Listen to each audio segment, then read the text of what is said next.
The Red Wings, we do have to circle back, was not an optimal weekend for them. If you listen to this show, we talked about it. We knew what you were flying into in terms of squaring up with the Florida Panthers. They are the Isaiah Stewart in the hallway of the NHL right now. You don't want what the Florida Panthers have to offer. And look, one thing as a parent, D-Mac, I'll say this. Here's the good, I think, that came out of that. You had Florida's attention. I know that.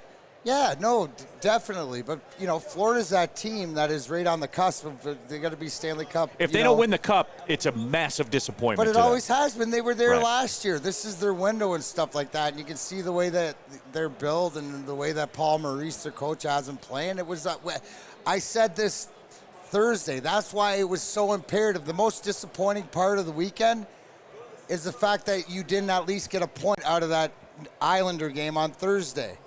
And you were a little bit out of sorts, but you found a way to keep it tied going to the third period at home, and then you gave it away. That's the disappointment. You can't let that happen. I'd pretty much, for Florida and this game in Colorado on Wednesday, given up the 2 points, maybe hopefully got to an overtime. It's like a bonus, but, the most disappointing thing I heard is that you guys put your flags away. Because once you get them out, we were kidding. I know, I'm just kidding. Yeah. No, the fact is it's going to be tough sledding. But you look at the panic going on around the rest of the league, and I don't think it's time to panic, even with the news of Dylan Larkin going out. That's the biggest concern. What was the concern that I brought up Thursday? You're getting through this healthy. You're going to be all right. Now it's time for guys to step out. So this is your fault then? Probably. It's always my fault, Neil, but I got broad enough shoulders to accept it. To the fact that it was never going to be easy. Look at what happened. You look at the panic going on in Jersey. They fired Lindy Ruff. They hire interim coach Travis Green and stuff like that because they know they're at the ends. You look at Pittsburgh. They're done. So there's teams falling off. Again, what have I always said since we've had this sort of run, since we turned the calendar year over? Keep the distance between the team behind you. Don't worry about the better teams ahead of you. Yes, you're going to face, there are better teams than you in the league. You're not there yet, but you are a playoff team, and now's the time for your guys, especially the Velenos, right, who's going to get more ice time to step into Dylan Larkin's number one role to show you something. So, it's one of those things that you got to go out and you got to fight and you complete. You got 72 points. You got to get to 96, okay? You should be able to get to 100, and I don't care how you do it. Just get it done. No, and D-Mac, look, it's one of those things, too, now. Marco Kasper was being called up. That was Awesome. the last that I heard. Yeah, it's not official yet, but he wasn't in the Grand Rapids lineup last night. Right. So. Now, my understanding is, he'll replace the physical roster spot. But JT Comper will assume the role, I guess you could say. The power play one line and all that stuff moving forward. This is all part of it. Right. Right? And here's the one thing. Right, you have to learn how to play with your top guys going down. Right? What do we express all year? And I know that when I talk Wings, I always go to the Lions, but Dan Campbell's analogy, as far as I got to prepare for all my starters to get hurt. Well, this is something that they didn't want, and it's their leader and stuff. But it's time for other guys to step up. I'm confident that guys like Patrick Kane and DeBrincat and different guys, that's the maturity, right? So if this isn't smoke and mirrors, and if this is the team that I've seen so far, then they will handle this. And they will find a way to do it with the guys that are in there. A lot of times, this is great adversity, in the most, inoptimal time, because you have no choice but to go out and do it. And you hold your own destiny in your hands. What would be worse is if you're on the outside looking in and Larkin goes down, right? So you still got a little bit of thing to play with, but you got guys to step up. And whether it's guys that get called up to step up or guys that are in the lineup that play different roles, that's maturity. We're going to see it firsthand. And, hey, throw you right into the fire. Go get Colorado in Colorado. Good luck.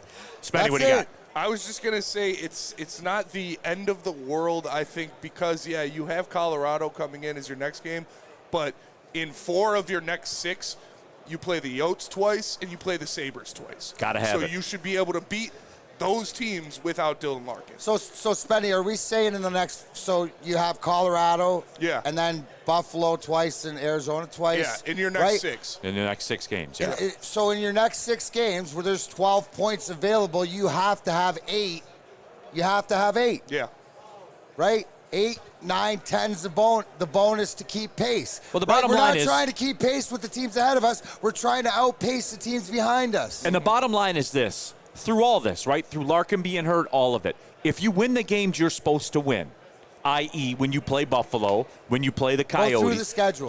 you win the games you're supposed to win. You're fine. You're fine. And that's why, and I know that the Islanders are scratching and clawing, and it's the different team and stuff. Is that's the one that hurts. Out of anyone lately that's hurt, that one has hurt because they let it get away. Because look at now, Neil, how easy in the NHL can you be playing as well as you've played all year and then have a 2-game losing streak, and then maybe a 3-game losing streak because it doesn't get any easier. So that's sort of the message. Take care of the teams that you have to below you, right? Just like the other great teams in this league are taking care of the teams below them, hence what we saw with Florida. Now, D-Mac, I will say this. But to your point, do you have Florida's attention? Yes. Because Florida doesn't want to play you in the playoffs. Nobody wants to play you. What did we go back to? Look at the balance in your lineup. Now we're going to see the maturity and the balance have to come through and pull this out. I think, too, though, with a lot of the fans, I think Florida has their attention as well. But, D-Mac, I will say this, too, about this whole situation. Like, we talk about scoring depth and the most guys with 10-plus goals in the league and all that kind of stuff. Now you have to take the next step as far as those guys go, because it's cute. It's cute when you're not counting on it, when you don't have to have it, but now you have to have it because the engine's out for a while. And here's the caveat. Knowing from playing like my role, I'm going to go my experience as a grind line and say Stevie or Sergey got hurt. And it's not that we were moving up, but the fact is that we look at each other and we gotta give more. Give like production wise. And you know the confidence that you have when you play the Buffaloes, the Coyotes. You want to play them. Now you're going to play Colorado and you got to play solid. But this is a great opportunity, and the schedule is a positive for guys in the lineup to step up because they have been. Again, we're not talking about getting 5-goal guys stepping up. We've got guys that have 10 to 15 goals that are going to get more time. Maybe they get more production with more opportunity. That's what I'm counting on. And then, of course, our audience here on Big D Energy, they take everything seriously as they always do. Ransom says Spencer has an Orlando Pace-sized head. Is that fair? Who's got the biggest head that you know? Like, I go Ty Domi in my sport. Placido Polanco always had a giant head. Like, he had a size 8 head. Wes Welker, I don't know if he had a big head or he just had the super big helmet, but he always looked like he had a big head. Mike G said Tiny Tina loves big heads. Every head looks big to Tiny Tina. Everything's big to Tiny Tina, right? That's fair. Oh, my gosh. Yeah, there it is. Mike G, Panthers are too damn good, deep, physical, back in with Montour. That's the standard, everybody. Them, the Avalanche. I think the Rangers are rounded into that realm, which we'll see in a little bit. That's it. That's what the road goes through. And, again, I got what I expected from that game on Saturday. When you walk in and you have the Florida Panthers' attention, that's the way that it works. You're not there yet, and that's okay. No, you don't just show up and be them and show up and be there. That's okay. Like, I know everybody put the car flags away and all that kind of stuff.